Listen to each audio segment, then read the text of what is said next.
Alright, let's say that you wanted to check on some Overwatch to see which heroes are performing the best, right?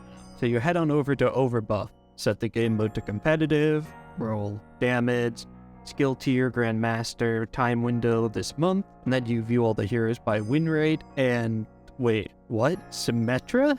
At the top of the list? Followed by Genji and Tracer, yeah, that all makes sense. And then Torbjorn? That doesn't make sense at all. Something must be going on here. Why are Symmetra and Torbjorn two of the highest win rate heroes in the entire game? But the reality is, nothing is wrong. This is completely normal. In fact, it's been this way since way back in Overwatch 1. Almost every time I went to check hero win rates in Overbuff, I remember always seeing Symmetra and Torbjorn near the very top, at least in terms of win rate, and there's a few reasons as to why this is the case. I think the first thing it's important to mention is that heroes that have a low pick rate or are unpopular will usually have a pretty decent win rate. This is because the small amount of players that do pick this hero are specialized into that character. They know all of the ins and outs of their main hero, and since they're unpopular, only the people who are very good at the hero play them. So without a lot of people who are bad at the hero weighing them down, they typically have a very high win rate as long as they are a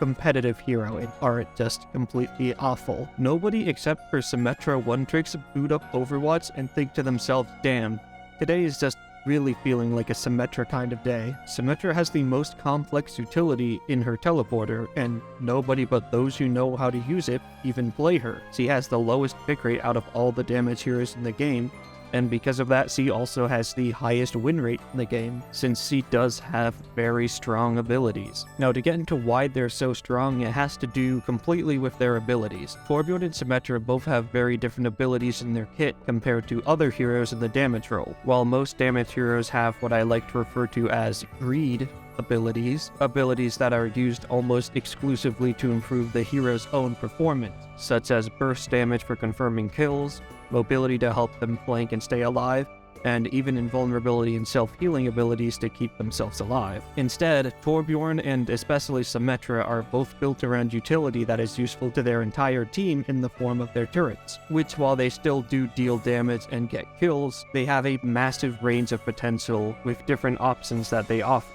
You can place them on the front line behind a corner to get some damage and serve as a distraction that needs to be dealt with when the enemy team tries to push in. You can place them on a flank route to serve as a warning if anyone on the enemy team is trying to flank. Or you can even just place them in the backline with your supports to protect them from flankers as well. And that doesn't even consider that Symmetra, who has the higher of the two heroes' win rates, also has a teleporter, which offers even more utility than her turrets do. Instant high ground control, teleporting allies out of danger, quickly moving across a choke to avoid taking poke damage.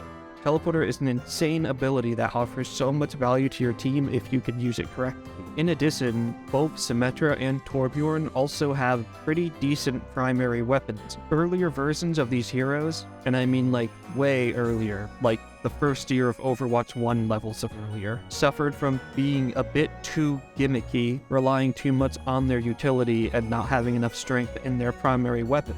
However, with how these heroes are right now in Overwatch 2, their weapons are around the same power level as other heroes in the damage role, and also just offer a lot of versatility. Symmetra has a close-range beam that can scale up in damage while it's hitting a target, up to dealing a maximum of 180 damage per second. It's also unique in that because it's a beam, it's capable of going through certain damage mitigation abilities, such as D.Va's Defense Matrix, Sigma's Kinetic Grasp, and Genji's Deflect. On top of this, he has a secondary fire that fires 90 damage projectiles when fully charged, which are great for long-range poke and spam. So she's not even limited to being a close-range only hero as well. She has both close-range and long-range options available to her. Torbjorn is in a very similar position. His Rivet Gun's primary fire gives him great range to spam damage, and his secondary fire gives him very good close range damage. His primary deals 70 damage per projectile and can headshot, and because it is a projectile, it also doesn't have any fall-off damage. As a pro gamer tip, Torbjorn is actually a pretty good hero to use against Widowmaker if you aren't good with sniper heroes to counter-snipe her. His E ability Overload gives him an extra 100 temporary health, making his health total over 350. meaning that a fully charged headshot from a Widowmaker will not be enough to eliminate him. On top of this, Overload also gives him a 30% movement speed buff, making it harder to land the headshots on him while he's strafing. And all the while doing this, he can spam out projectiles that can 2-tap Widow if one is a headshot, or 3-tap her with body shots. Torb is surprisingly good at being able to pressure out a Widowmaker even at long range because of this. Now, as for why there isn't a massive amount of outcry about these heroes, at least on PC, first things first, it has to do with them being pretty unpopular. They're not played in every game or anything like heroes like Cassidy or Sojourn were. But in Torbjorn's case, it's because he never feels too oppressive to play against, because his value is split between both him and his turret. If you were to arbitrarily assign value to heroes on a 1 to 10 scale, with 1 being the worst hero in the game and 10 being a top tier hero pick, then Torbjorn himself would be around an 8 out of 10 on that scale, while his turret would be a 3 out of 10. So combined, his entire kit would be an 11 out of 10, but it never feels that way because of how it's split between a decent hero and then an easy to deal with but sometimes annoying turret, so he never feels that oppressive to play against, even though his total value is well above what other heroes are able to offer. Symmetra, meanwhile, has her teleporter, which, while it is insanely strong, doesn't feel oppressive to play against because it's a utility that only impacts her own team. It also requires a lot of coordination to pull off super well, which just does not exist in Overwatch 2 anymore. In comparison, Ana's anti-nade can feel oppressive because it directly impacts the enemy team, but Teleporter just helps Symmetra's own team reposition and get into better positions to make plays or get value. Though I will say her turrets can be very annoying though, especially if you get turret bombed or you walk around a corner and just get melted by 3 of them, since they also slow your movement so you can't back away or respond to them that well. In addition, I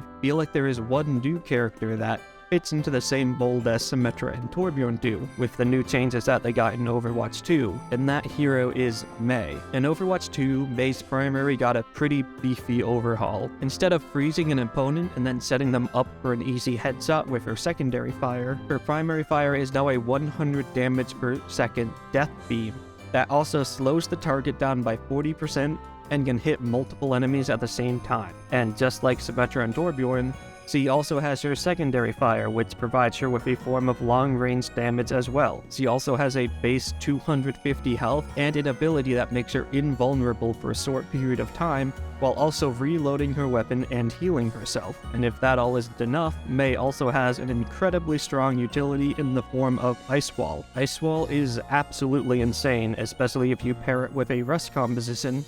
You can just wall off someone on the enemy team, and then rush in and kill them while they're separated from their supports and the rest of their team. Even without a rush comp to back you up, you can still just wall people off while they're trying to fall back, or just throw up a wall in front of the enemy team's supports to prevent them from healing anyone for a couple of seconds while they have to either break the ice wall or reposition and walk around it. Ice Wall also has other applications as well.